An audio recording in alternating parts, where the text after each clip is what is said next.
So today on Blink 150, you're already laughing? I just think it's fun. I love listening to you go from like normal conversation voice to like host voice. I'm a professional, man. I was a host on MTV News Canada for almost 6 full months. So That's pretty good. Please respect me as a professional on our Blink 182 podcast. Yeah. So I was trying to say that today on Blink 155, a professional endeavor that people should take seriously. Go on. We're going to talk about our favorite Terry Crews vehicle, Down.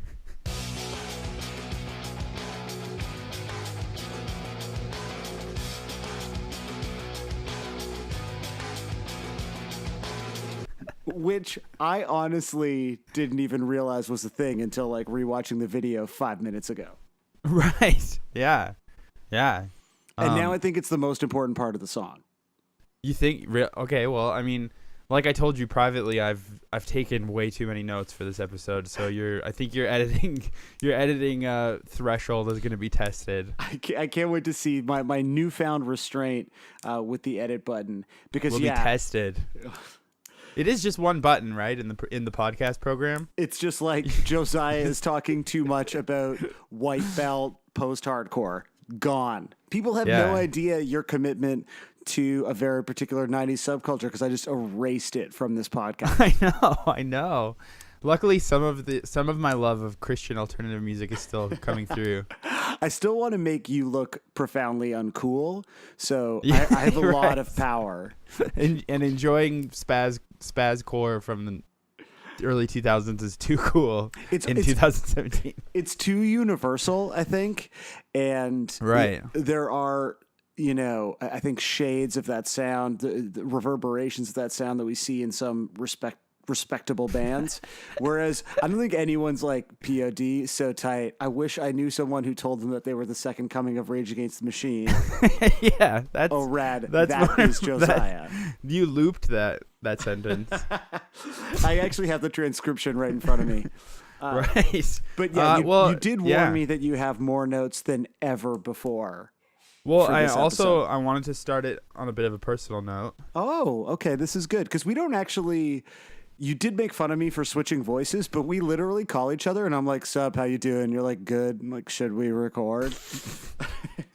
You shut it down completely. Yeah, before I could open my heart to you, it was all.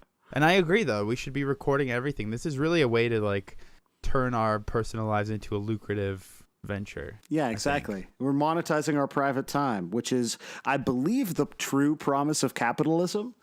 Yeah, and especially the internet. Exactly. That we'll soon be slaves. Every moment of everything we do should be monetized in some way.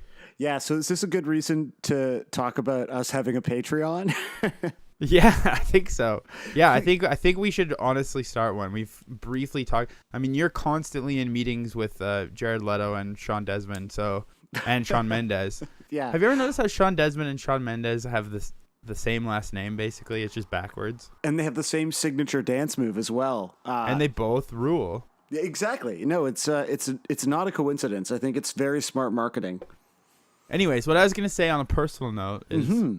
Last week, you surprised me with this beautiful fate that you happened to be in California during the recording of California. Yeah, a truly beautiful accident. And so I just want to tell you, during the recording of Down, yeah, I'm kind of down this week. That's I tough, gotta talk about some of the things that have happened to me recently. Okay, yeah, let's get into it. Let's sort of place you, on a sort of mental health, in a mental health space. Blink, let's talk. We'll call it. This is actually Blink, Let's Talk is going to be the actual legacy of this podcast, which is our legacy. We're making fun of a positive mental health movement. I'm saying we should actually start some sort of mental health initiative to help 90s pop punk lovers struggling with being down. I agree. So here, let me just run off a little list of things that have happened to me recently. Did you make just before we get into it? When you described having copious notes, did that include making notes of all the shitty things that have happened to you recently? That was already written on my heart. Okay. Okay. So, first off, yeah, my wife and I signed a lease on a new house that we were gonna move to. Okay. And then the day that the 30-day note, the day after I gave my current landlord notice, the lady who we signed a lease with decided to cancel it and sell her house instead. So our house is currently half packed, and we don't know exactly when we're gonna move or not. So it's like I'm like digging through and you can already tell. I mean, Sam doesn't know me well enough to know that my life is already always in shambles, but now everything is half packed as well. So it's like even more shambolic, as they say. You are down. On top of that, there's been forest fires in BC all summer, and I mean, I would be down about that in sort of a theoretical way, maybe performatively in conversation if I had like to. On Twitter or something. Yeah. Like probably not on Twitter, on my Twitter, but right, maybe it's not a part of your brand. Yeah, exactly.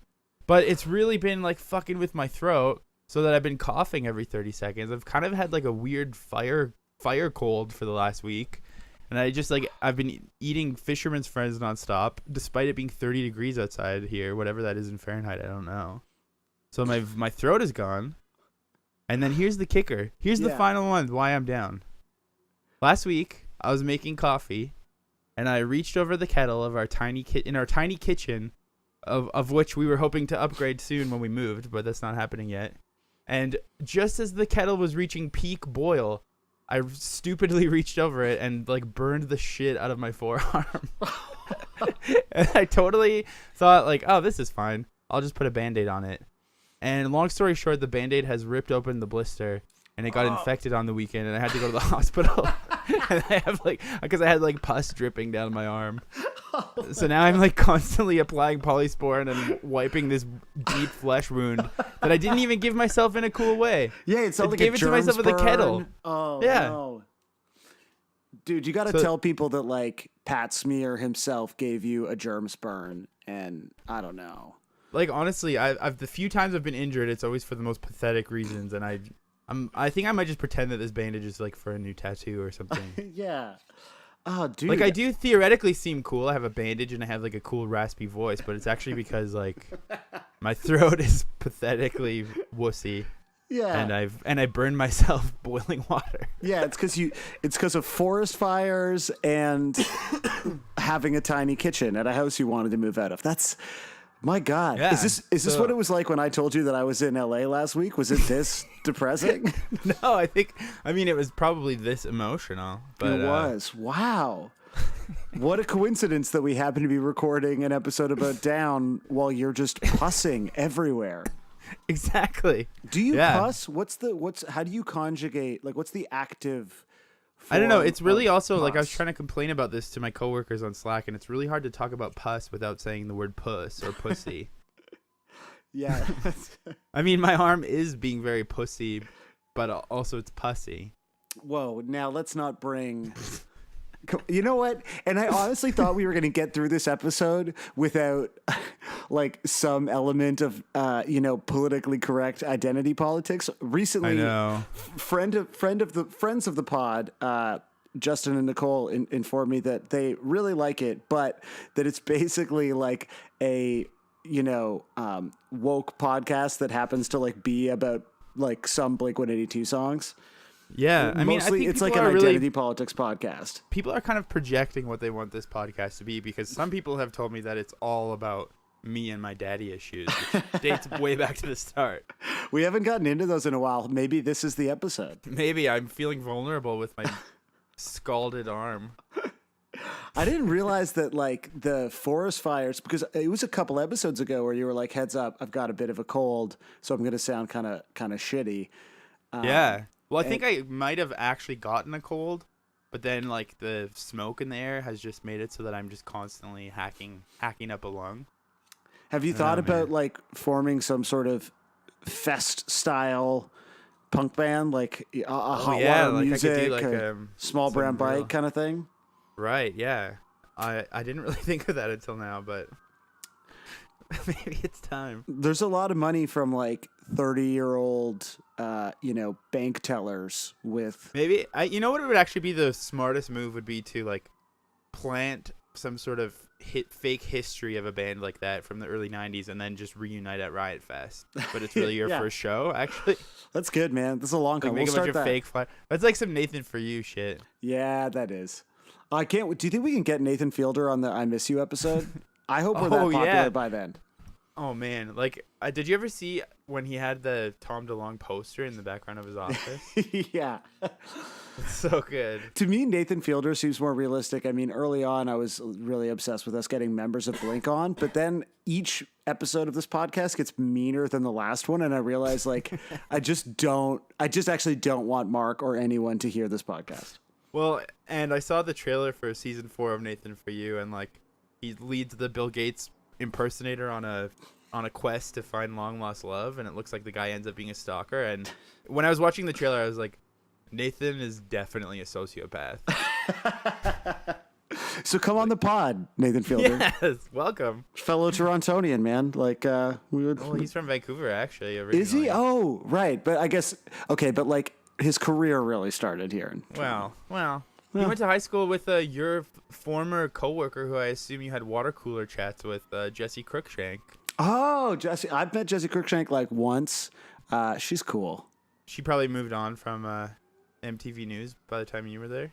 Yeah, by the time I was there, although she did sit in on a really uncomfortable interview that I did with Daniel Johnston back in the day, around when he was really flirting with neo-Nazism. My God, we could not get through an episode without this shit. Yeah, that's timely. And they were about to do a big interview on MTV with him, but they were sort of worried what he might say because he was kind of flying off the handle with the anti-Semitism at that point. So they got you to interview him because just like you do with me, you can really quell people's hateful opinions. Yeah, just try to sort of like calm them down, get them to focus on things that they love instead of things that they hate. Speaking of, do you love the song Down by Blink-182, Josiah Hughes? Well, I think before we get into that, because my answer is very boring. Okay. Why did you pick this one? Because you like, you know, we've established before, so that there's no fighting. Mm-hmm. We take turns. Although you've already tried to get your claws into next week's choice. I did. I tried to influence. But we won't talk about that yet. We'll see. Okay. Who knows? I'll probably be dead by then. just an pile of ash and pus. A box of Mad magazines falls on my wound, and I implode. Did the wound hurt your Alfred E. Newman tattoo, or is that intact? It's literally like right underneath it. Oh no! Well, to add on to it, so I went to the hospital the day before my birthday. It was my birthday this week. And happy belated birthday. Well, you say that. Actually, you did. You baked me some cakes. I baked you many cakes. Please check out at Blink-155 Pod for cake pics. See the cakes. Dude, honestly, the fact that you got, just to let you know, like, I say happy birthday to like 5 people. I don't know anyone's birthday. Oh yeah. So no, I don't. I've given up like on the sixth Facebook person who I've said happy birthday to in my life. So damn. Just in your whole life. Wow. I'm just not interested, man. Yeah. That's huge. Well, so then I went to the hospital on Sunday. It was my birthday on Monday, and we went to like Calgary's shittier version of Canada's Wonderland, just like a carnival type fair thing. And then my wound got like soaking wet in all the log rides. Cuz even at the hospital they put on like shitty bandages that stuck to the wound and kept ripping it open every time I change it. So anyways, I have an Alfred E. Newman tattoo on the same arm, and they're like, if the redness spreads, you need to like take antibiotics. And by the end of the day, like Alfred E. Newman was half red, so I'm on antibiotics now too.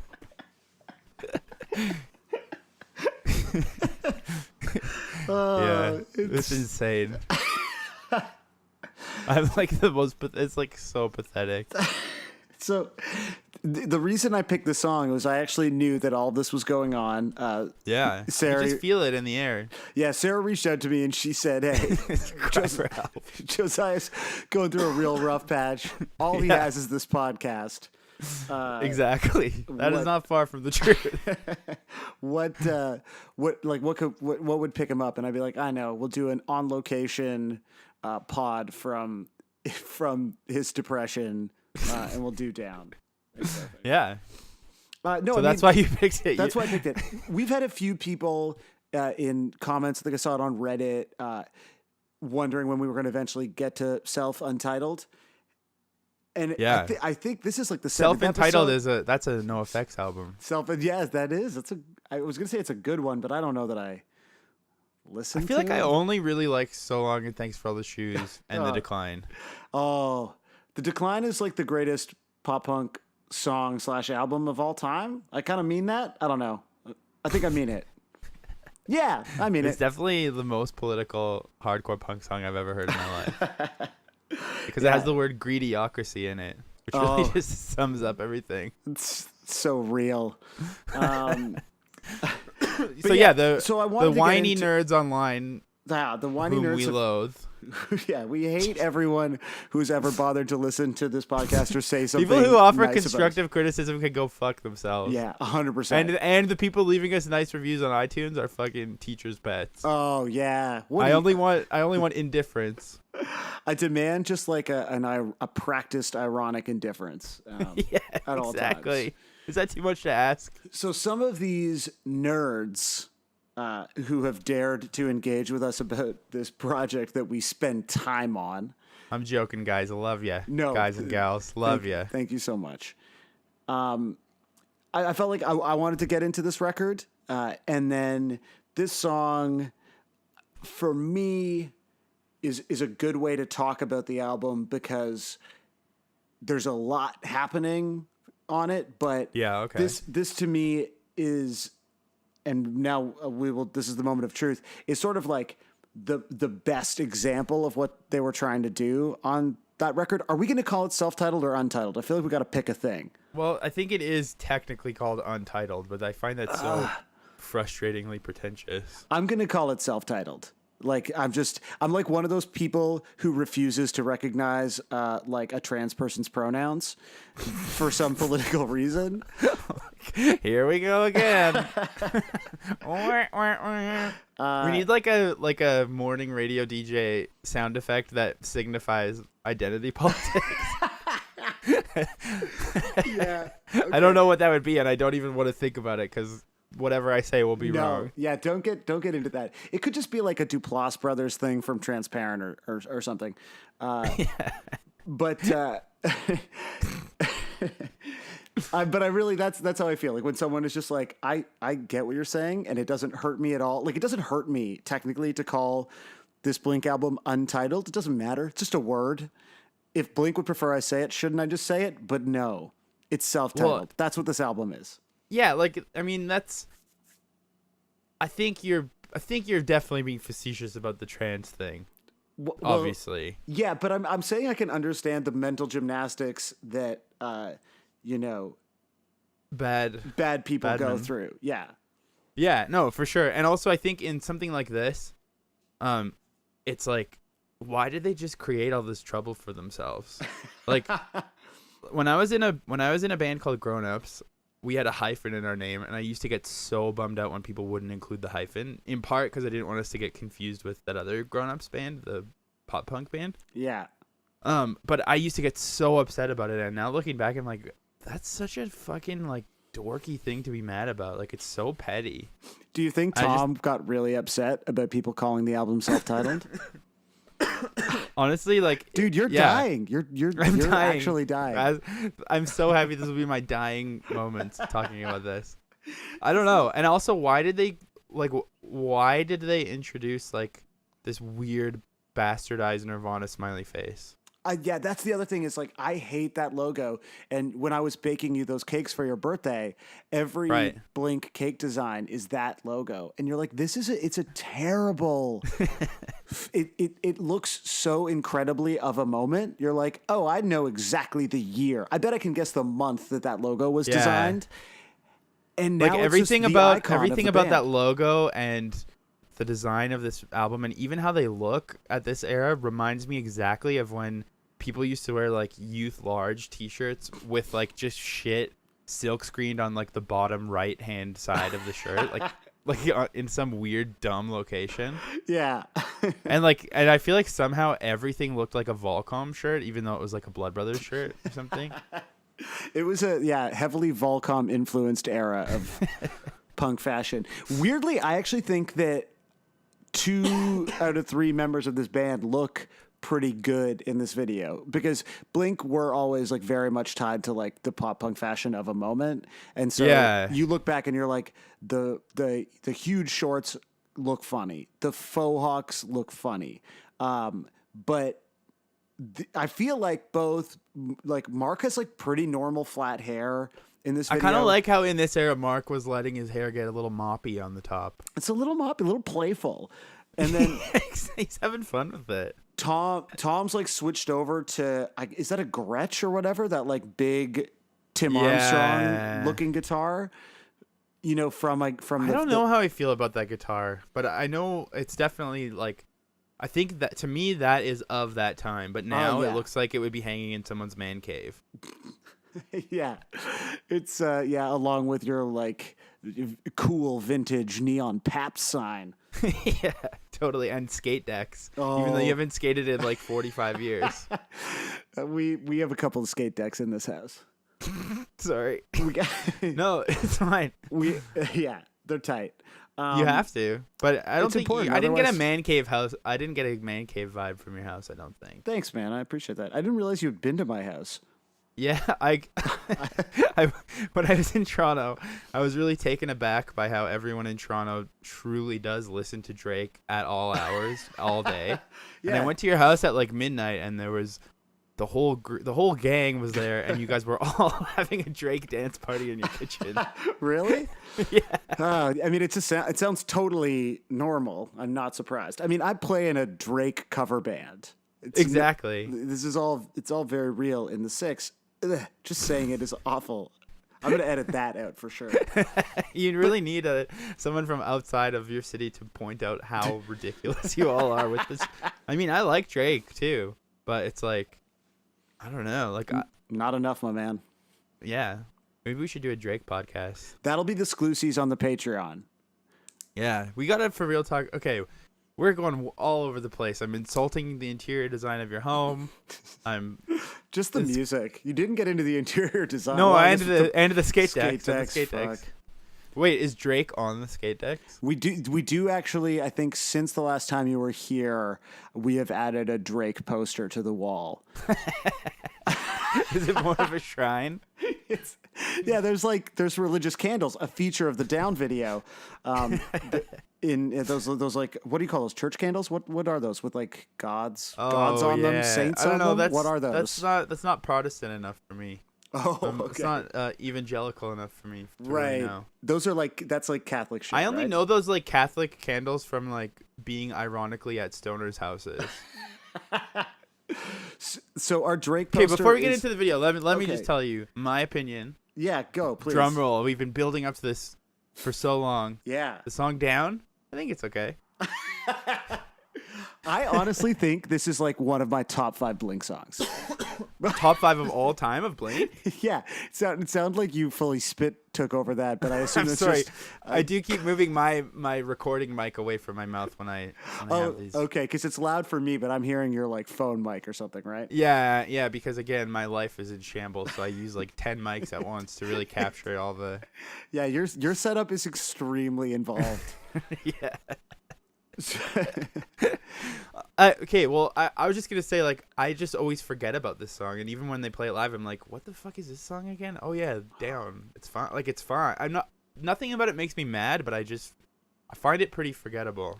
So to me, this is all of the ideas of this record just perfectly executed, and I think there's other great songs on this record, but you know, Travis is so fully integrated by this album, and clearly you have his like hip hop influence. You have like literally the Fallen interlude, which I'm looking forward to as a truly exciting Blink 155 episode. But yeah, like sometimes I think when it doesn't work, that stuff comes off as like just like a weird mashup. Whereas this song like structurally feels like it works. Like the drum beat is perfect.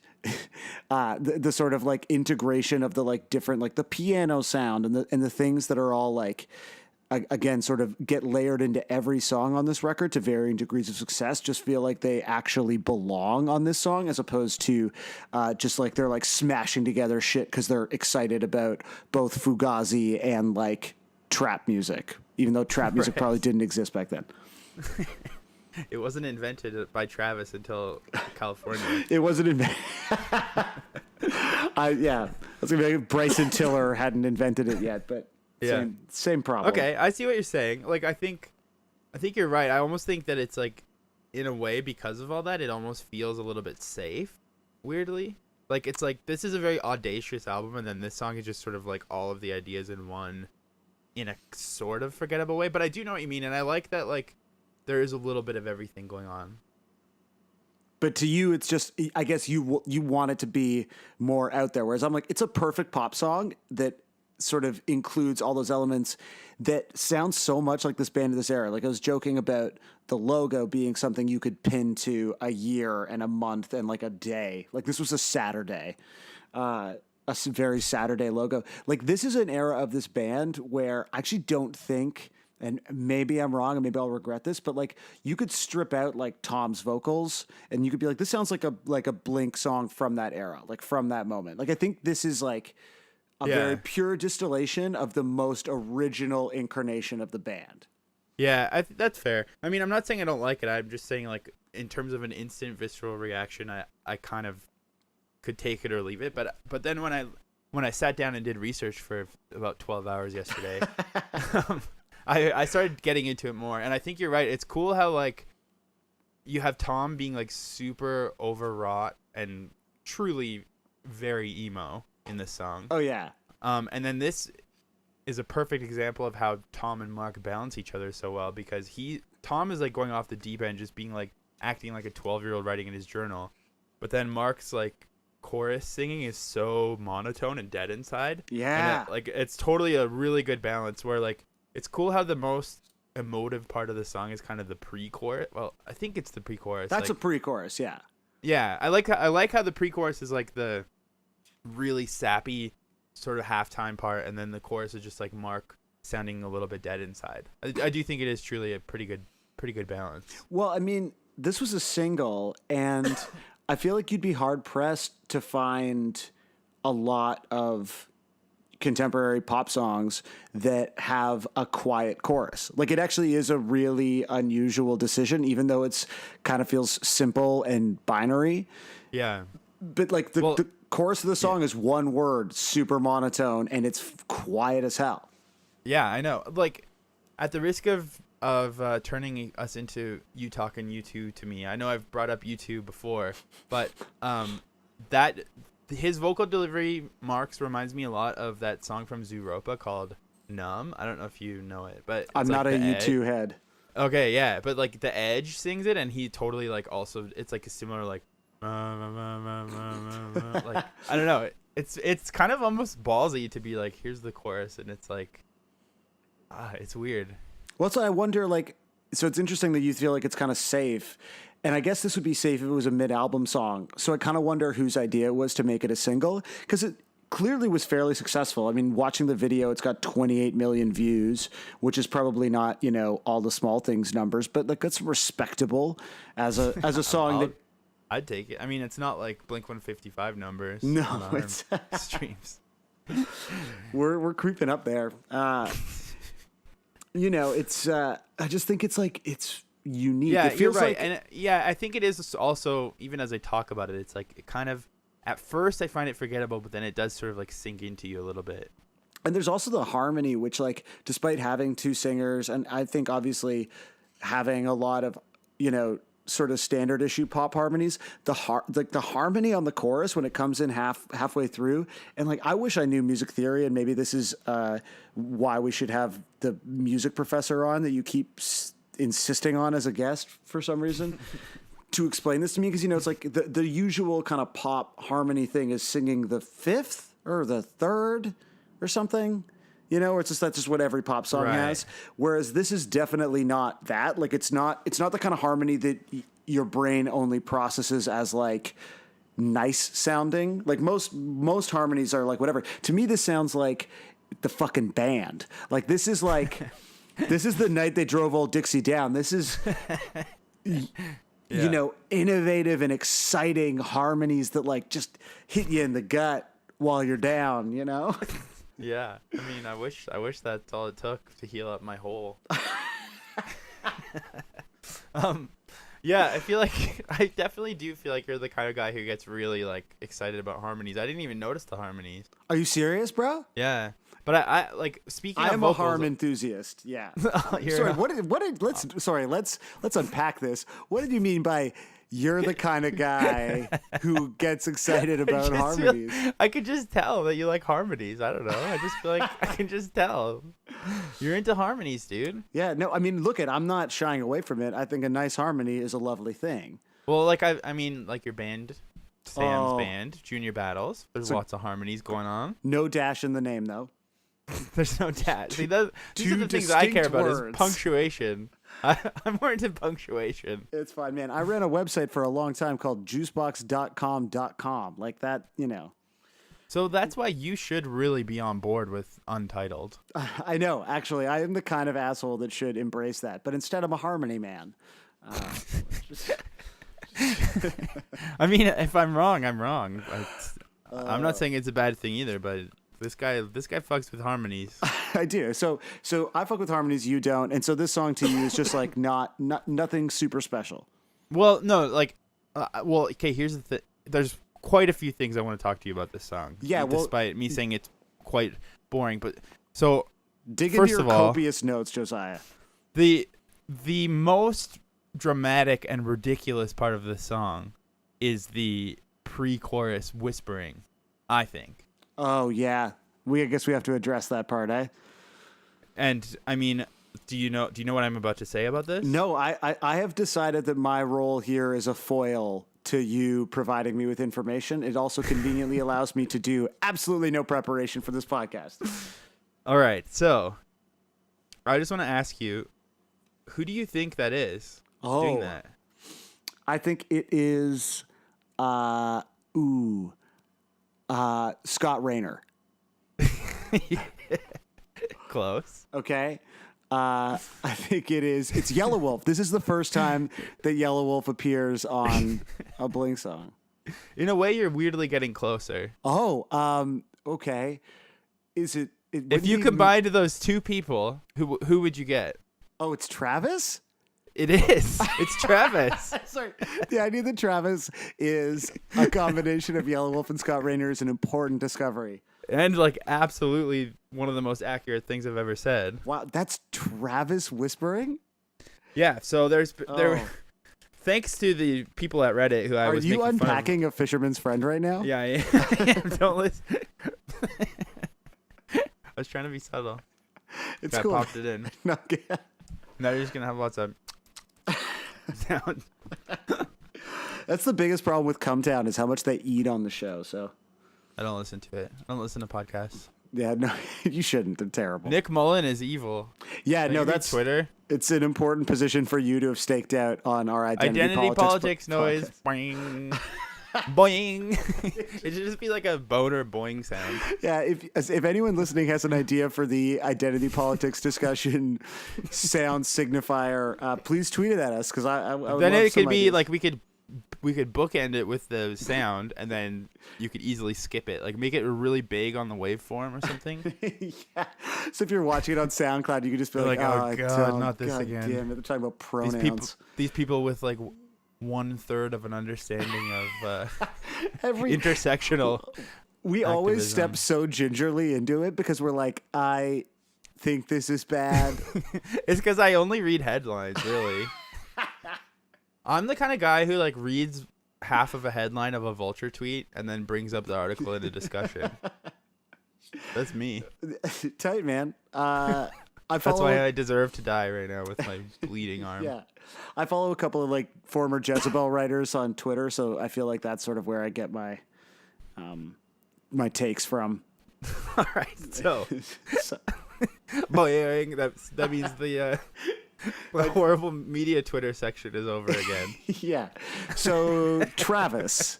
Is a combination of Yellow Wolf and Scott Raynor, and he's the down whisperer. He is. So the people on Reddit that I was gently prodding earlier out of love, not cruelty. Mm-hmm. They've been like, they always like debate who it is, and actually on the thread, somebody did actually already joke that it was Scott Raynor, and then someone else did joke that it was Yellow Wolf. So. Are you serious? Yeah. God damn. These people are one step ahead of me. I guess in this case, 2 steps ahead of me every time. Apparently, when the song was released for Rock Band, it was easy to pick apart the tracks and isolate the different tracks. Oh, so is that why because on YouTube, like poking around for just sort of extra stuff, there's like, here's the isolated drum track. And I was like, how does anyone have this? But yeah, I don't know. So that's what they did. And so I don't know if you'll be able to hear it through your headphones, but I'll plug this in after. And you can hear like someone I wrote down their name so we can give them credit. So the user, I am Kringle. Sup, Kringle? Which I assume is Chris Kringle. I think this is literally a gift from Santa Claus himself. So he's uploaded the isolated thing. You'll really be able to hear it. He got my letter. He did. This is what you've been wishing for. So honestly, hang on. Before we play this, you had never, like, you're the guy who questions the na-na-nas when they don't need to be questioned. And you were just fine with not knowing who did the whispers? Because I love the na-na-nas in online songs, and the whispers are the thing that brings me down to earth when I'm listening to this otherwise soaring jam. Yeah, it brings me down, down, down, down. I actually think the whispers are the thing I was talking about earlier that I like, where it's like they're taking a risk in a way where they're being really embarrassing. And I actually have a theory that, like, this is sincere. We should have a sound effect for when I'm going to be sincere.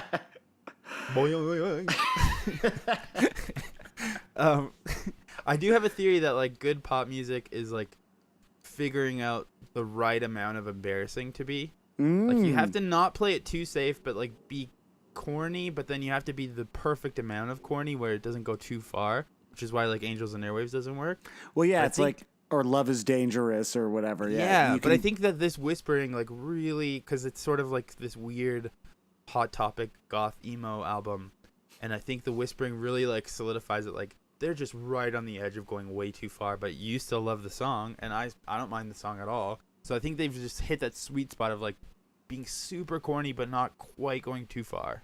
That's an interesting theory that may cause me to question my whisper take. Okay. I don't know. Do you have the isolated whispers? Yeah, are we leading up to hearing these fucking things? Yes, we are. Sorry, I've gone off the deep end. That's fine, man. Can you even think like you have you're taking drugs for an infection, so that's why I've been researching this song for months. Yeah, just in preparation for this moment. Yellow Wolf visited me in a dream 6 months ago and told me that we would be doing this.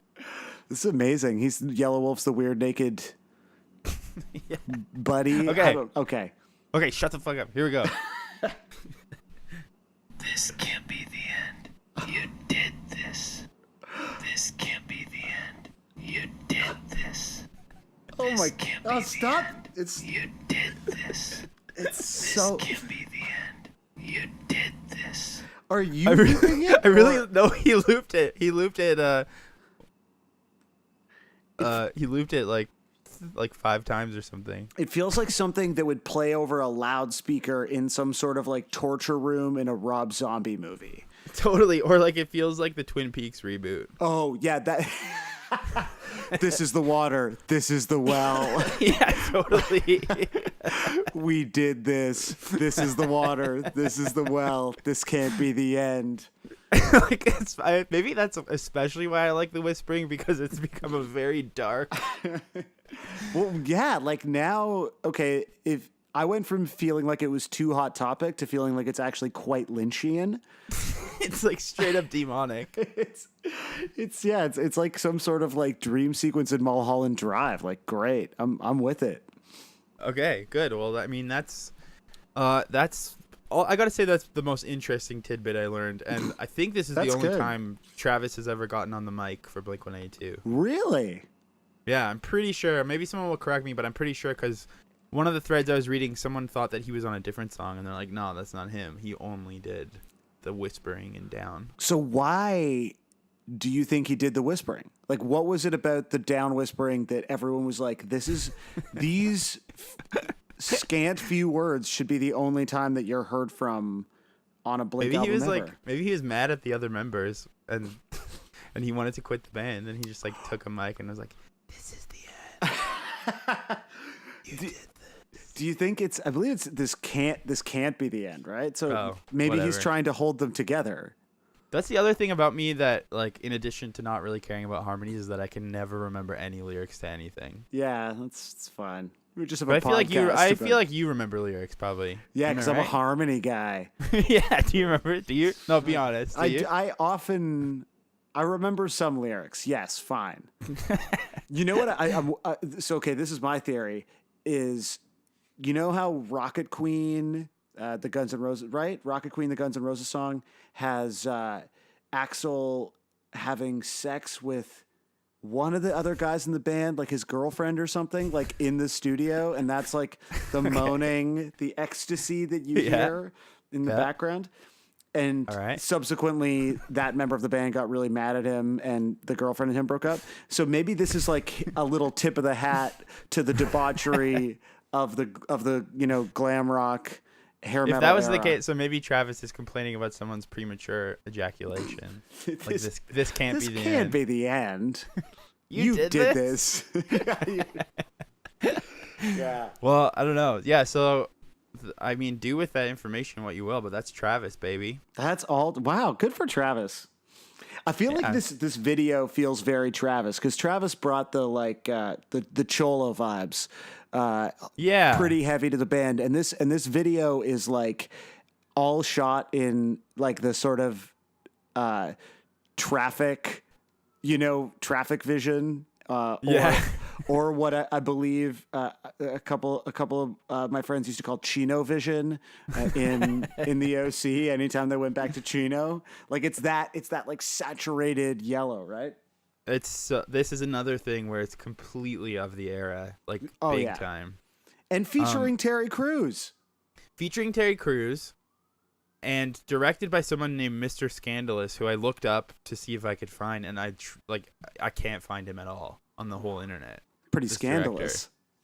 I saw a making of video, and another thing that ties it to the time was Travis Barker was like, "Mr. Scandalous is such a dope director. He also directed our CD-ROM." Do you think Mr. Scandalous is like a Banksy persona? Like like Mr. Brainfuck or whatever? What's his name? Mr. Brainwash? Mr. Brainwash? None of that feels right, but I know. Well, none of it feels right to begin with. Yeah, so let's talk about the video. I mean, it looks totally like an MTV special about, I don't know, like there's lots of helicopter shots. Yeah, and apparently they hired a bunch of ex-convicts to star in it. So that's one of the questions I had kind of watching this video is like Travis has in recent years, I think, sort of finally fully aged into the aesthetic that he kind of so desperately wanted to own, but couldn't truly own, was like renting in the past. Where he looks like one of these dudes now. Like I think Travis looks pretty cool these days. But like you look at him, you think he looks cool? Do you like his goatee? Yeah, I think his goatee looks sick. But like at this time, he's like, he's finally like fully covered in cool tats, but he's got like the full on mall punk mohawk. And so he looks like a dweeb. Whereas I kind of like it weirdly. I don't know why. Maybe it's because of the era. Yeah, but I like that it's floppy hair. At least. Yeah, it's pretty. Is it that floppy? I feel like it's pretty straight. Oh, maybe. Yeah, maybe. Like it's, I don't know. Yeah, you're probably right, but I think it's interesting that they let Travis sort of inject his identity crisis into the band. Like we've talked about how he loves playing ska drums. Yeah. He loves like like the drums in this song basically are just one big drum lesson, and that's why I'm sure you'll have noticed that there's so many drum cover videos of this song out there. Whole lot of drum covers of Down. And it's like, and then this video, like, I mean, I get it. It kind of works, but it's like, I mean, I don't even understand. First of all, I get tired of like when people put too much narrative into a music video, like, and then it's just like the untitled thing. Like they have to explain to you that it's untitled. Like you have to read an interview where they're like, oh yeah, Terry Crews is looking for a guy named Trouble. Oh, looking for trouble, get it? But you have to like read this like description. Like you can't just watch this music video and be like, oh, I understand the narrative arc that's unfolding before me. I don't feel like it was that complicated, to be honest. I was mostly looking at Mark and Travis's hair, I guess. Yeah, like you were distracted, whereas I was so focused on Terry Crews as the cop looking for trouble that I wasn't thinking as much about the band performance and haircuts. Although clearly I was, because we've talked about them numerous times. Well, I also thought that the video seemed very male gazy, and that it just seems to be a lot of supermodels showing off their lower torso tattoos. And are they ex-convicts, or was that just sort of like, are the ex-convicts just kind of extras? Maybe this is like that. So you assume that the ex-convicts are all the like heavily tattooed ex-convict looking guys. Well, let me tell you. I'll tell you why. Actually, at the risk of not sounding like a bad man, I found an MTV article about the music video, and the group was called the company that hires out these ex-cons is called Suspect Entertainment. What?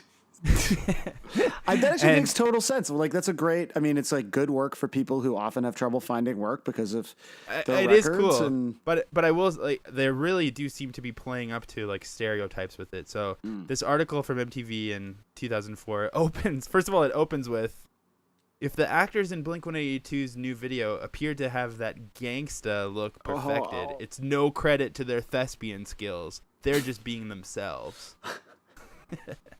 And then it said, oh God. Later on it says, from the tattoo sleeves decorated with family members who've passed on, to the tank tops, Carhartt work shirts, and slang they use, Suspect members have an authenticity that Hollywood actors just can't passably adopt. I like that your research on this episode got so in depth that you read an early 2000s article about Suspect Entertainment on MTV. Hell, someone has to. Someone has to. No, that's true, man, and it's so. I mean, never gonna be me. I guess what I'm trying to say is like, are these people just props? I mean, and I will add props to them for being able to make a living from this. But I mean, isn't that kind of weird and exploitative, or no? I don't think so, because there's a lot of companies.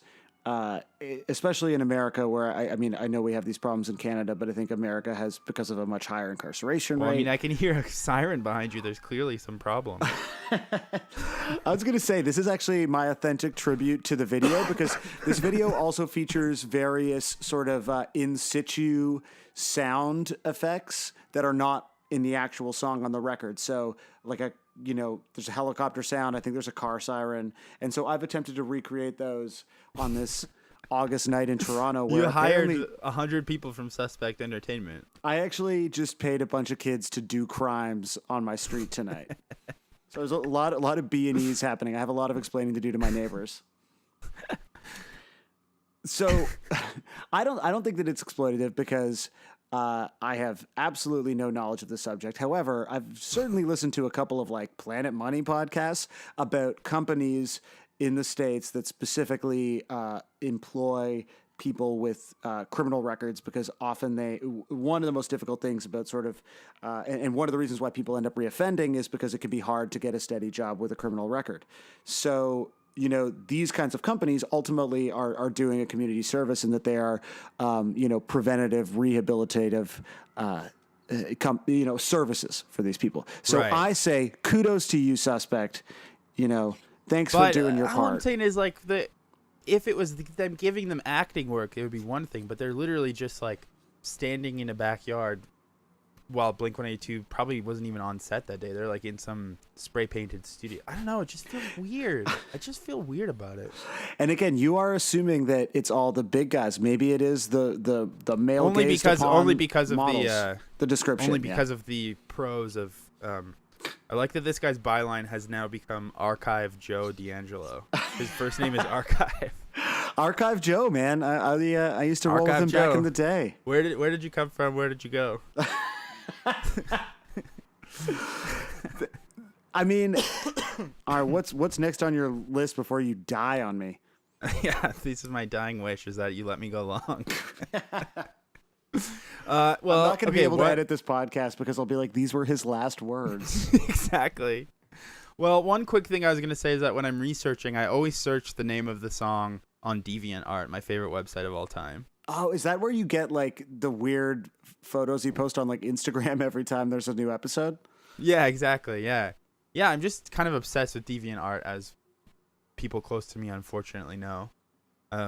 And so this song really lends itself to like the sort of dejected junior high art kids, and always has. I mean, like everything from this record, but yeah, obviously being down. Yeah, and like the rain on a windshield and stuff. So there was some great art that I found. I found someone's fursona, which I'm sure you know what that is from your extensive research into subcultures, but their furry persona is built around this song, basically. I mean, it's what? There's like a drawing of a furry who's into alt rock, and I think there's like lyrics from Down written all around it. Wow. We should have got them on the pod. Did you find them on Twitter or anything? No, I didn't go too deep with the DeviantArt. I've had some bad experiences with DeviantArt in the past. But it's a Down specific persona. Yeah, I found a Blink persona. That's crazy. I'll try to find it again and post it on our Twitter when this comes out. You know, you did. Sorry, just to be clear, like on the off chance there's someone listening to this who doesn't know what a furry is, because you were like, "Oh, a fursona is how you dress when you're a furry," and then we just went right past that. I mean, and I think most people know. But I just know that you like through This Exists have gone so deep into subcultures that I didn't want to insult your intelligence. I appreciate that. Thank you. First blading. I appreciate you showing such deference. But yeah, I mean, furry is just someone who dresses in what is essentially a giant mascot costume of a sort of anthropomorphic. How do you pronounce that word? Otherkin. Yeah, people who are otherkin, and they have these personas, and they go to like conventions, and if it's sexual in nature, they participate in a fur pile, which is often the costumes will have an opening like a buttless chap, but in the front or in the back, that will allow for fur play. So between consenting furries, right? I like that you don't call them adults. That's as far as I'll go. Deeper into DeviantArt, there was lots of like the lyrics of this song sort of make me think of Tom DeLonge, despite being probably, I don't know, whatever age he was at this time, in his 30s. I think of him as being someone in class, like doodling like a fairy and a broken heart in a duotang. Yeah. In class, like on lined paper. And there's a lot of drawings like that associated with the song on DeviantArt. And then I found like a junior high like photography student who had written "I need you so bad" on her hands, and then taken a photo of her like open palms with that written on it. That's good. Yeah, so it is really like it really connects with sad people. You know what's weird? Why I appreciate it this week. Yeah, while you're trying to heal your hole. Yeah. It's interesting that the song is such a magnet for depressed teens, because in my mind, one of the things that I thought was great about the song is that it feels like a band writing to their own age, whereas I think there's some Blink songs on albums before this where they are somewhat cynically writing from the perspective of a teenager, knowing that it's their audience. We talked about this a bit with Online Songs. I think with newer ones too, like Kings of the Weekend or Teenage Satellites, it's like I feel like if you've been in a touring band for like 6 decades, you don't even have weekends anymore, right? Like what's a weekend to you? No, they don't even know. The truest line on California is about Skiba's Marilyn Manson paintings, but we'll wait till we get to that. Right. Or the love of signing forms and those boxes. Yeah. Or just mortgage bros. But like, yeah. I felt like this song, while it's certainly corny, like it feels like it was written by the same person. It feels abstractly corny. You know, he's talking about being sad, but I think in a way that he probably at the time felt was sort of really deep and poetic, which to me is honest and reads a lot more, it subsequently sort of reads in a much more sincere way than like going away to college or. Well, I think what's like what you're saying really fits with the idea that the reason this untitled album worked so well is that like it was all recorded in one sitting in one place, or not one sitting, but in one place, and they all wrote it together. And like, it seems like they really actually do use themes throughout, and like it almost comes close to playing like an actual concept album where there's like not necessarily a concept, but like lyrical themes that fit throughout. So they can get kind of like corny and goth, but it fits into the like it's part of the whole thing. It's not like they just decided, okay, now we're gonna make a goth song and now we're gonna make a pop punk song or whatever. Like there is like some cohesion to it. Totally. And that's why they can get away with like, this can't be the end. We did this.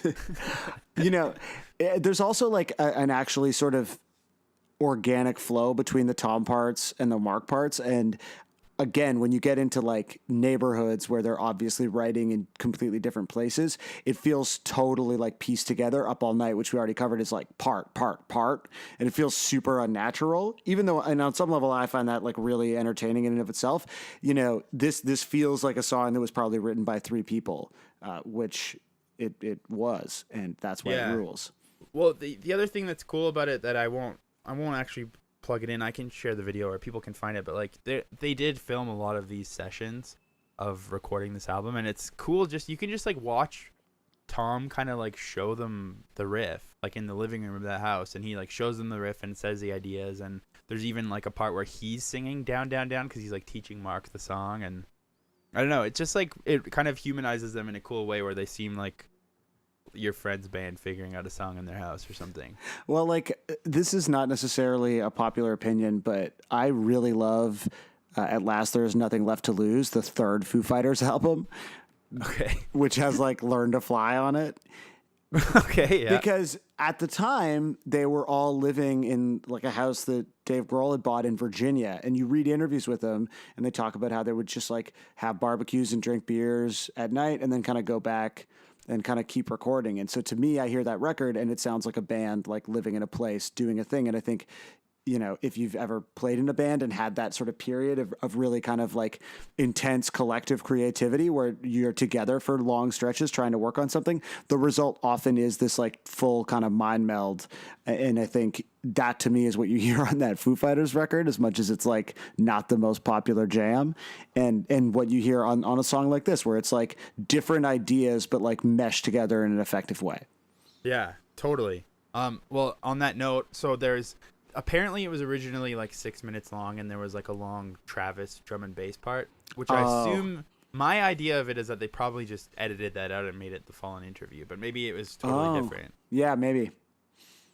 So there's this producer named Tom Lord Alge. Yeah. Probably heard of. I just want to show you. We've been talking about their hair earlier, and I think everyone needs to see this picture. When I Google him, he has a really good. If you look on your Facebook, he has a really good look. What? Yeah, that's what that guy looks like. Yeah, dude. I have, because I've always been interested in him, but like very casually. Because, well, he has like a really cool name, first of all. Yeah. Is it Tom Lord Alge? Tom Lord Alge, I think. Yeah. Okay. I think it's hyphenated. He has a really interesting name, and he was like around this time always on the credits of every album. Like he mixed this record. Well, it's interesting because he would also get called in to mix singles on records where clearly he couldn't be afforded to do the whole record. And so he's American, right? Like this guy is definitely from... He kind of looks like a very punk hobbit to me. But he is the long lost punk hobbit. But this guy was, big shot, like American or I guess mixer. And what would you... Mixer? Is there a better word? Producer? Jesus. Well, I think... I don't know. These terms get confusing, but I'm pretty sure this album, or at least some of it, was engineered by Jerry Finn, and then they got brought in TLA to do some mixing.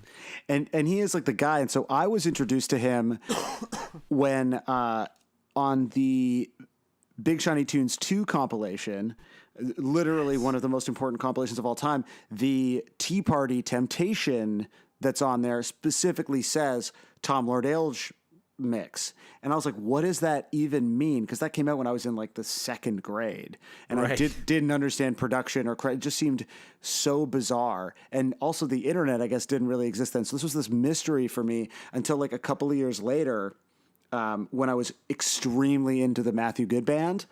And when they released their, most popular album, Beautiful Midnight, in the States, and they packaged it with a few songs from the album before it that had been big hits in Canada. So like Apparitions, something else. Those songs were mixed by Tom Lord Ale's to try to make them like radio friendly. So, and then I went back and understood that like this was the thing that they would do is like a band like the Tea Party would make their like Doorsy magician fuck rock.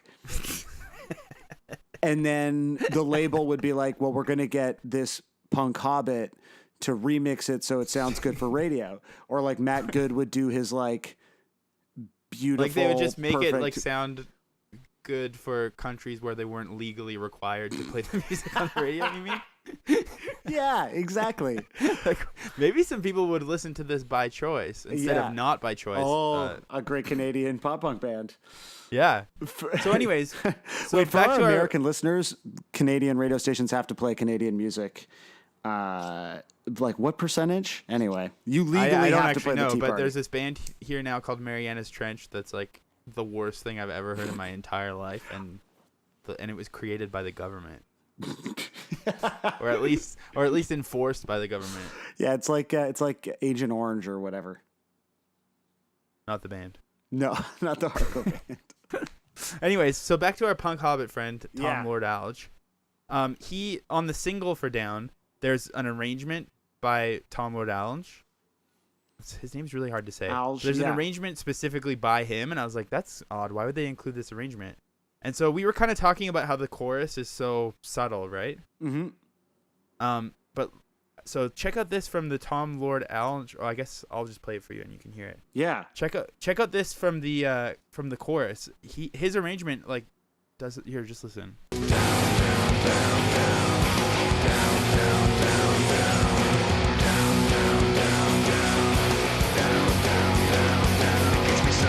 down, down,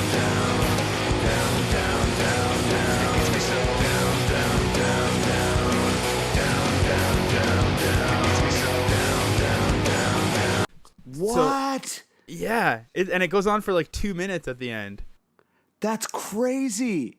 It's really cool, actually. It adds it adds what was missing for me, which is just like some dynamics exploding at the end. Yeah, I mean, I don't hate it, but I love that they didn't do it. I think it's really interesting to know that there was a version of it like that, and they were just like, nope, we're going to make this a tiny song. The video's like 3 minutes, but it's not a 3-minute song. There's like story extension in that video.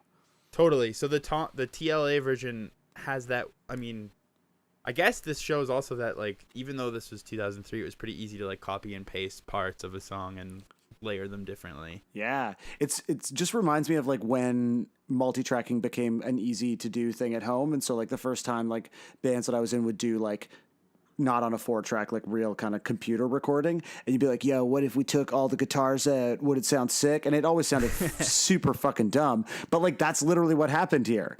Yeah, or it reminds me of when I fuck up a guitar part really badly the second time I have to play it.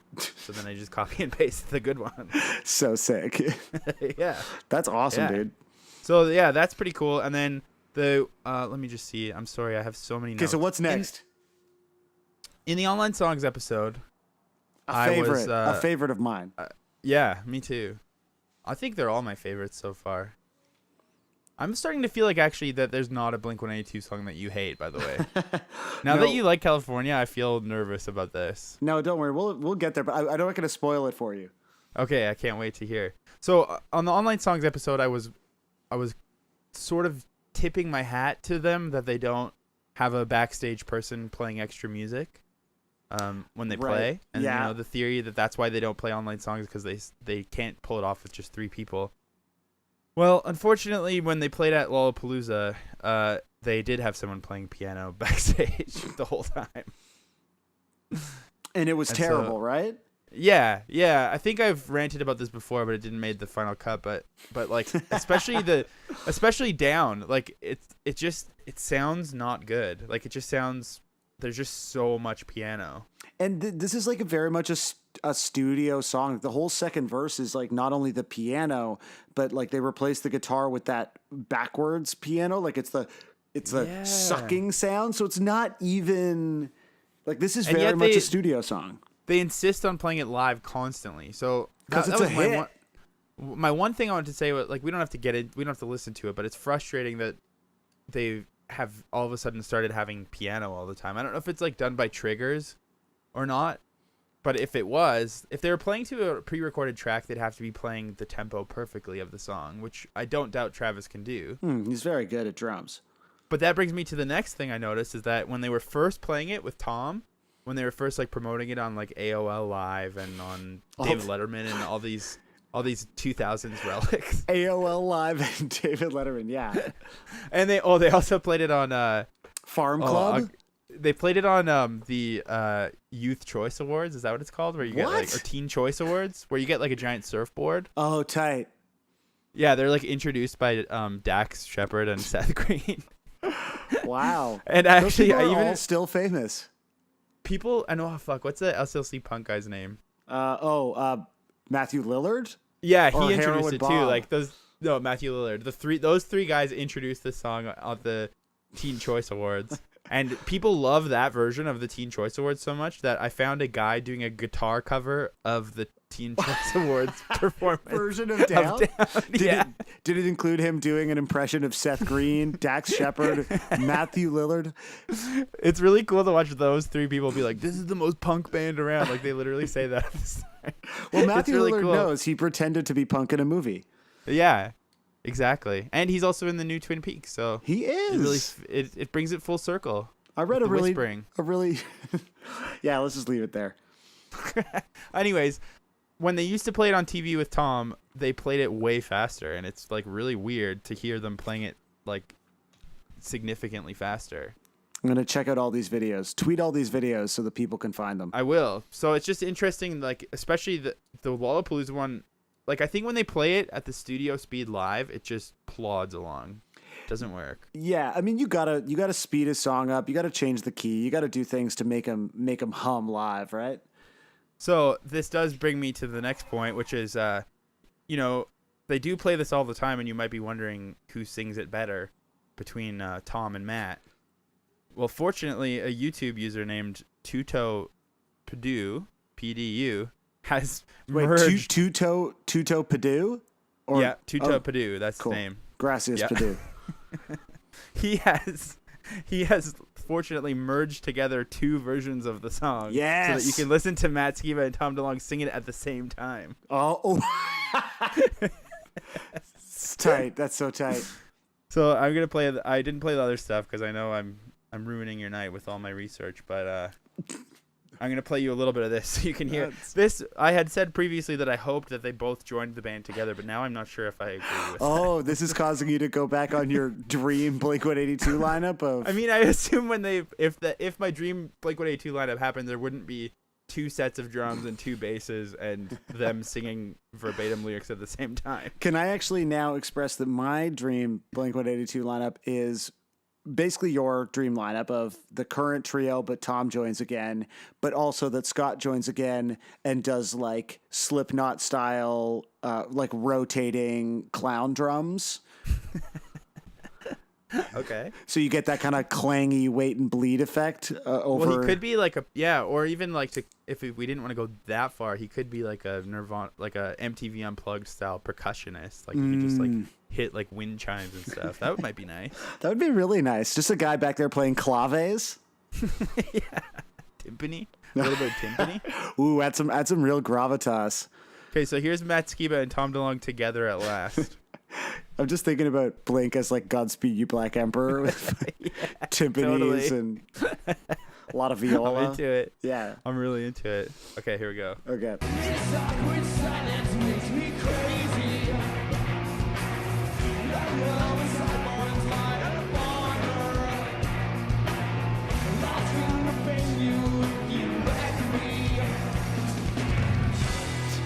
So yeah. Wow. Okay, it's good to know.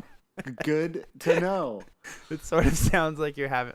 I feel like I'm having a fever dream. It might be the antibiotics, but Yeah, dude, it's your wound. okay. Before we get to the covers, my one last thing. Yeah. I'm sorry. This is like this is becoming, how Steve Jobs used to end every Apple keynote with what's his stupid tagline? Just one more thing, like or whatever is this, and then he'd like announce the fucking iPhone or whatever. Yeah. That was his rhetorical device. And he also died, so he's a lot like me. You have so much in common. So this my is final kind of thing. becoming Please. please. You're gonna delete everything I say if I don't get it out quickly. I like that I've made it like a race for you because like you know that I've mentally decided that an hour is too much for a Blink-182 podcast. I know. Like, you should leave that sentence in and let's see what the people have to say. No, you know about what? that. I'm gonna leave this episode basically intact, and let the people say whether they were like, you know what, I could have lost half an hour of that. So this is an experiment. I think what has happened is I didn't think I had much to say about Down again. And so you overprepared. I overprepared. But I mean, but now we're getting all these facts, man. Like, tell me if I'm not delivering gold here. No, you've met a Hobbit punk. You've heard Travis whisper into your ear. Yeah, I got spooked by Travis. It felt like a brand new record.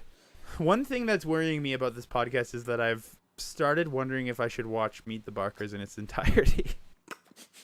We should do that as a Twitch stream. Like, yes. That should be something. That'll be like a Patreon exclusive, or just like a thing. Like, if we get up to $500 a month, we'll Twitch stream us watching Meet the Barkers. Yeah. Oh, totally. I'll do anything. Capitalism owns. So this is one of the few Blink-182 songs that Tom also played with Angels and Airwaves. Oh.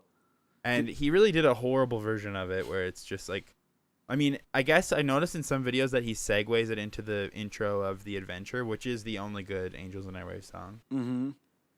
But yeah, so it does kind of sound like that though. I'm just going to play you a little bit of it. If you know this song, I want you to sing with me.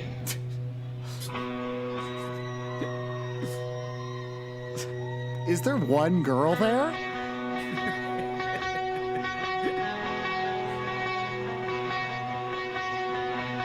I mean, it is like the intro of The Adventure right now. Yeah.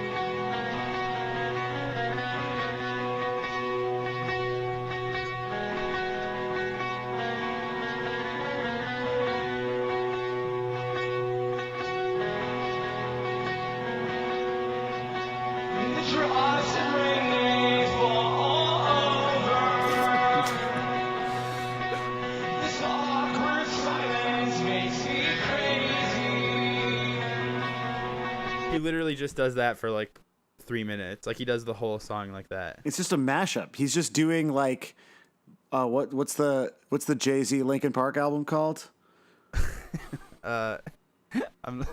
Collision Course? Yes. Please don't make me talk about Linkin Park. Yeah, sorry, man. Let's moving right along. Yes. So, I mean, I don't know. It's really gross and sucks. It's like sometimes, when you're around a famous person, you kind of immediately understand what it is about that person that made them famous. And I listen to that and I just think like, I don't know. I just don't know. I don't know why we decided on this one. Yeah. I mean, it's hard to say if Angels and Airwaves was truly his midlife crisis or if he's still in it right now while he's like penning alien fan fiction or whatever he's doing. You don't think he's like entered his final form yet? No, I think he's still, I've said this before, he contains multitudes. He is actually, and this wasn't the case before, but he is becoming my favorite member. I bet he's the first one on here. Like we'll eventually get all of them, but he's done like Coast to Coast AM before, I know. And I think he might have done InfoWars, maybe not. No, definitely Coast to Coast though. Yeah. I mean, what do you think his take is on, identity politics? I think that's really what we need to engage him on. I think he's like pretty full bore Hillaryman. Okay, cool. So he's got takes, then I'm sure. Yeah, he's probably got some pretty lukewarm takes for us politically. Yeah, it'll be like reading Slate. I mean, it's fine. Yeah. Boring media Twitter. So anyways, so he used to do it, and like, I don't know, I watched another video of it too, but in this one also, it was taking so fucking long, but he forgets the lyrics, so it's even worse. Like, he did this long self-indulgent intro that doesn't even remember the lyrics. I love it. I always wondered like what it was like for them when they were doing side projects. I guess Angel and Airwaves is a real project, but like to play Blink songs, because that they're going to get a good reaction, because Plus 44 played a couple of Blink songs too, and you're like, I mean, I get it, you wrote those songs. I saw Future of the Left play some McCluskey songs, and I was super stoked. I was not unhappy that they did it, but it feels kind of cheap. Also just, it feels very hacked. It seems like almost a lack of confidence in your current batch of songs to do that. Yeah, exactly. But the weird thing is, like, like we were just saying, we like that they wrote this collaboratively, but I also think if you like wrote the Blink-182 song, you should be the one playing. Like, I think it's really weird for Matt Skiba to play this song. Yeah. Or, like, to play like all the Tom songs. It feels like all Matt Skiba like moves into your house. He starts wearing your dad's clothes. He insists on you calling your him Hurley shirts. Yeah, it starts gets totally Weekend at Bernie's into your life. It's tough, man. You start sleeping with your wife. It's so sad. So Tom has been cucked, actually, for real. This is what we just heard. Matt Skiba singing Tom's parts on top of Tom while he tries to sing them is truly the ultimate cuck by Cuck 182. Yeah, Cuck 182. All right, like, believe it or not, there's still notes, but I think I've exhausted the best ones. Oh my God, give me the worst note. I think I already did. Oh no, I also just copied and pasted some stuff from the Genius lyric explainers. Oh, tight. They're just sort of trying to describe what he's saying when he talks about someone's eyes being beautiful or whatever. Oh, and they included a picture of Rory Gilmore. What? Yeah. Did they date, or is it just the person doing the annotations thinks that she has beautiful eyes? I think so, because he said like the look in her eyes can mean two things. Her eyes can be naturally beautiful, and just her staring at him or casually staring around the car waiting for the silence to end gets his hormones bouncing around. What? Or it could mean she can have a look in her eyes that is seductive and is enticing him to kiss her or take things to higher levels of intimacy. Oh. And then there was just a picture of Rory Gilmore included. That's, man, God bless the people who add to annotations on genius.com. Yeah, freaks, really, man. Yeah, so I don't know. I think we need to get into covers, or else I'm just going to keep going. Well, you mentioned earlier that you had a friend who thought that we should call this part of the show Down, Down, Down, Down, or Not Down, Down, Down, Down. Yes, my brother-in-law and there we go. And good friend Daryl. So this is an opportunity for maybe just for this episode only. We'll call it that. I don't want to have to keep saying that, but this brings up, I think, another question that I do want to handle, which is I saw someone on the Blink-182 Reddit expressing ambivalence about this podcast, which I respect. Totally doesn't make me angry. I didn't see this. Doesn't make me down. I'm gonna dox them. And one of the things they said, which I actually thought was valid, is like, I don't like the part where they just make fun of people's covers. They're like, oh my God. I get it, but like those are people who like love the band, and you know, we should be nice to people putting themselves out there, which I think is correct. And I think I expressed to you at one point that, you know, as YouTube I'm about to quit the podcast. Okay. I just wanted to put it out there just to say, you know, are we punching down too much? I don't think we've really made fun of anybody too much. Punching down? Oh, wow. I think we've been pretty good. And I really like this part of the show, but I just wanted to express, you know, I wanted to express some moral ambivalence towards what we're about to do in a way that I hope exonerates me, but like not. I think that your version of tiptoeing around identity politics is scarier than mine. Because you just like to acknowledge that something's wrong and then never mention it again. Yeah, totally. That's it. I just want people to know that I know and then continue to do whatever I want to do all the time. Okay. Well, I guess that's kind of me too. Yeah. It's privileged white males, dude. I mean, I guess maybe it's bad to look at something funny on YouTube and then say that was funny. I guess in some horrible, awful, joyless world, that's a bad thing to do. Yeah, but this podcast is all about joy when it's not about your depression and the holes in your arm. Well, like, I'm willing to be like the Simon Cowell of the covers section if you just want to pretend that you like everything. Yeah, that's fine. That's your whole thing, but I can't help it. It's in me to tell the truth. No, I'm a truth teller. Well, I want you to tell the truth about this first cover, which is an a cappella version of Down by Andy Sizek. Okay. The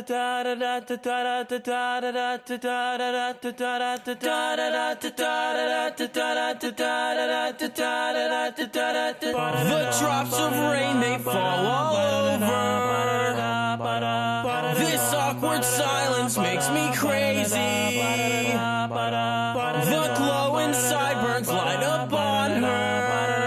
I'll try to kiss you if you let me.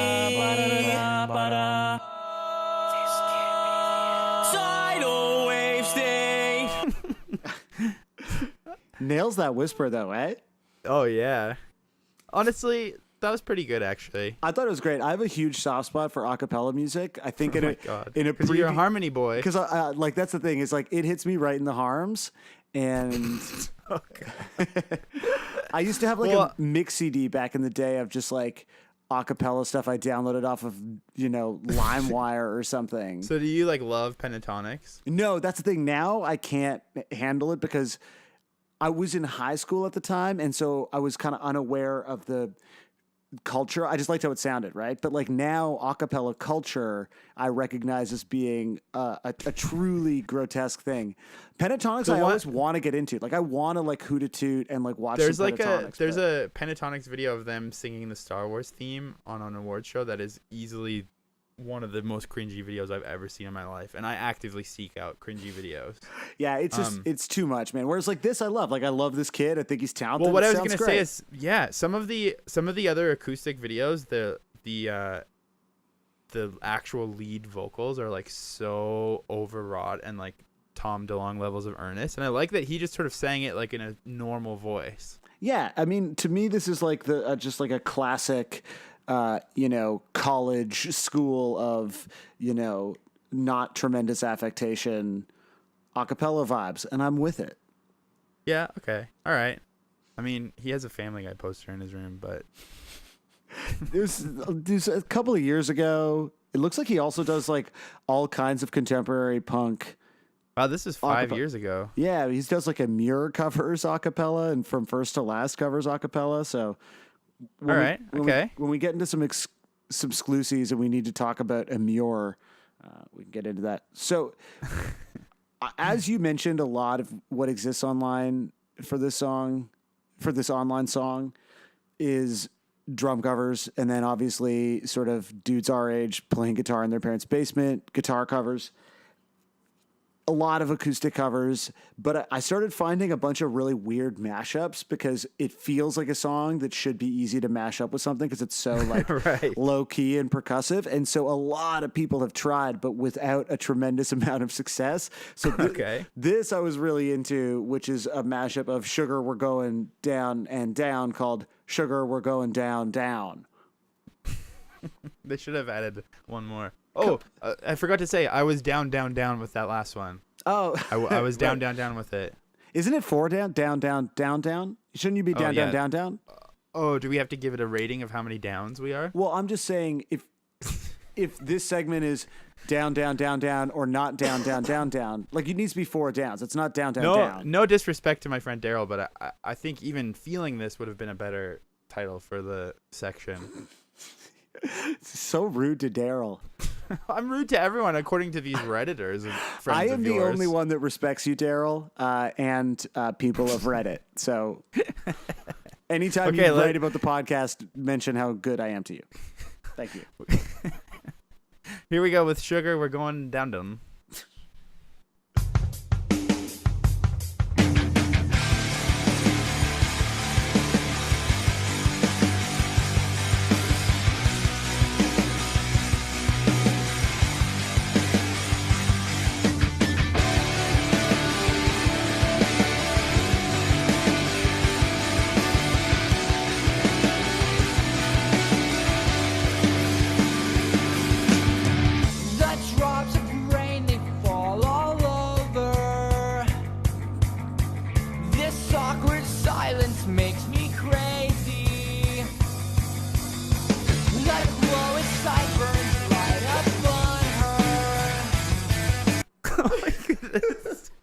This sounds exactly like that drunk guy that was singing California last week. The thing that I don't understand about it and why it because I've heard it a few times and it's still like it kills me. It's like it seems very disrespectful somehow. Like it sounds like one of those Tom DeLonge impressions. Yeah, it's rude. Was that real? It's someone doing Tom DeLonge face. It's like not okay. DeLonge face. Why DeLonge face? So, doesn't it sound like Sugar We're Going Down has been slowed down when you start it? Like, I haven't been listening to that song recently, but to me, I heard it and I was like, oh, okay, this is definitely adjusted to match the tempo of Down. So that was mentally where I was. And then... So then why didn't they, like, if they were that technically skilled, why didn't they figure out how to, like, pitch shift the vocals? Well, but then what I think has happened is it actually sounds like they slowed down the down vocals. And so when the down vocals come in, it's like that feeling of, like, when you're walking down an escalator that's broken, and no matter what, it's a little weird when you get off because you've been walking these tiny steps. Yeah, and you're just like, woozy. it takes you a second. Yeah. Like that, when those vocals come in and you're like, wait, where am I? Like, it's very Twin Peaks again. It is. This is the water. This is the well. The drops of rain, they fall all over. Yes. I mean, I'm glad that exists. Yeah. Even though I feel slightly worse than I did before. Yeah. Your wound is like pulsating to the beat. So this is another mashup that I couldn't pick between these two because this I thought was especially perverse. It's a Blink on Blink mashup, like a sort of incestual mash. Okay, let's hear this. Yeah.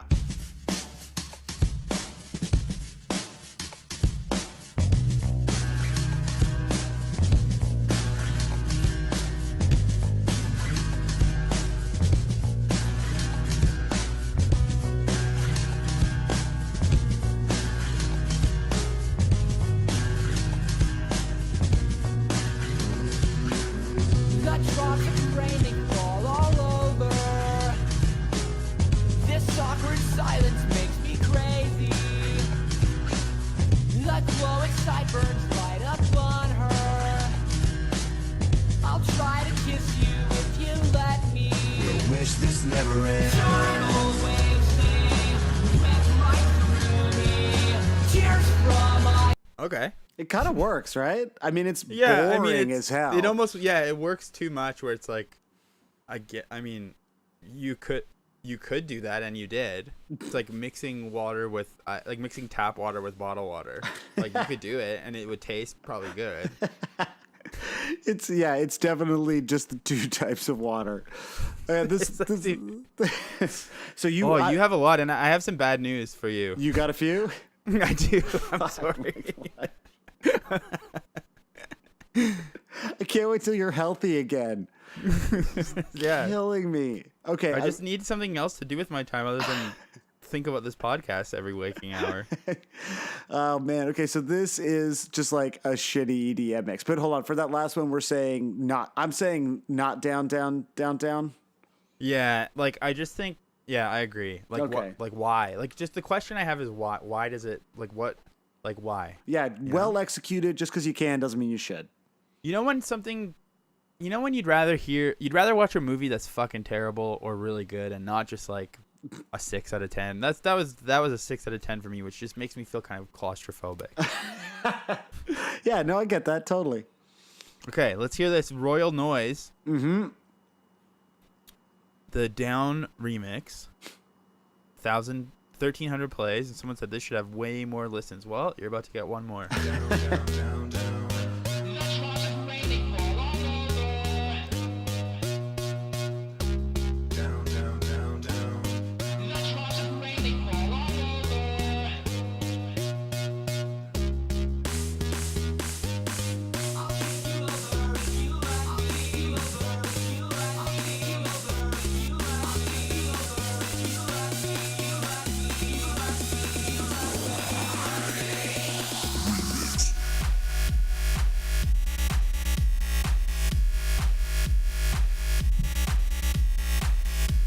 Okay. I'm down. Yeah,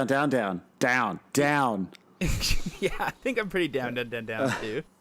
Like, Yeah. I picture that playing at a club back in 2001 or whatever year. But this again, is. like of all the isolated Blink-182 vocal tracks, like what would draw you to this song to turn it into an EDM remix?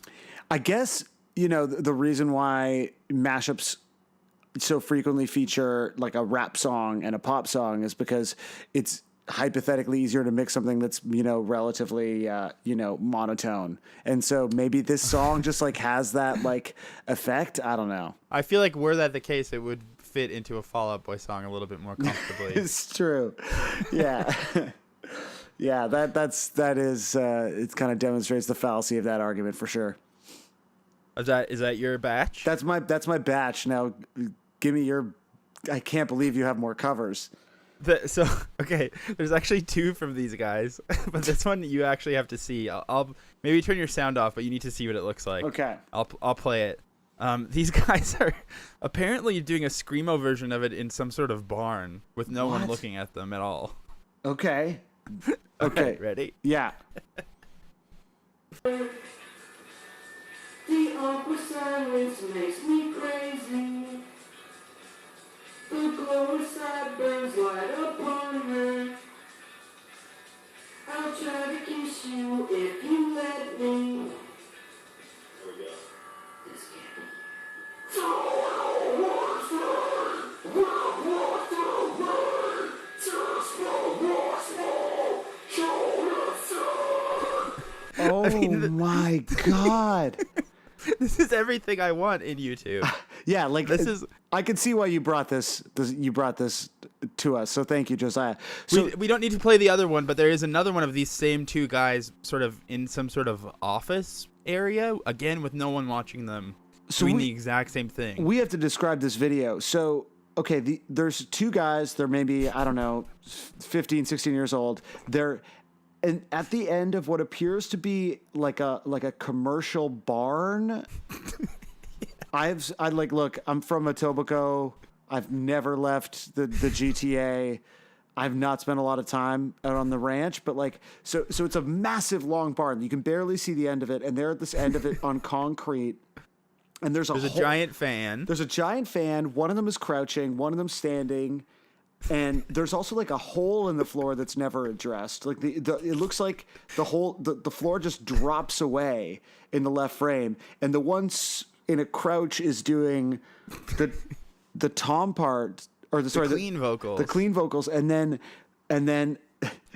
he says before he does the scream, he goes, "You ready?" Oh, and then he does the whisper, and then he does his. Yeah, I mean, like honestly, I'm obviously 100,000% down with this. I love it. I love these guys. This is the exact sort of like weird YouTube thing I want to find. And if you ever feel compelled to cover a song, don't do a ukulele version or get your acoustic guitar. Like go to a giant commercial barn with a terrifying death hole in it and do this. Yeah, like this is absolutely what you should be doing with your time. I mean, this is the most Josiah YouTube thing I've ever seen. It's just two guys weirdly framed alone in a barn doing a screamo cover of a Blink-182 song. It's like it was invented by an algorithm. How did you find it? That this is my dying wish. I always add the word screamo when I search for a cover. So which one is this? Because it's Smitty the Great is the name of this account, but I don't know which one of these guys is Smitty. Well, one of them is Austin, and you can see that someone named Austin has commented, "OMG, that was amazing." And I think he was just trying to sort of pump his own tires, but you know what? Like he deserves it. Yo, okay, so I think the Screamo guy is Smitty the Great. So he has a video from 3 years ago. He's still posting today, but he has a video from 3 years ago called "Collective Soul Heavy Vocal Cover Screamo." I think they might be a little bit self-aware because he also has a video from 3 months ago called "Young Jerk Goes Off on Amy Schumer," and he sort of is a character, like a rant comic named Young Jerk. Oh, okay. So I don't know. I think there's a chance that they're a little bit in on the joke, but either way, like, I absolutely love this video. It's fantastic. A+. Love it so much. Yes, Smitty, come on the pod. Love you guys. Okay, so I searched the word Screamo with every cover, and then there's another word that I search with every cover. Let me guess. I just saw it come up in the chat. So, So let's just not even give away what the genre is for this. Let's just give it. Let's just hear what happens here. Hello.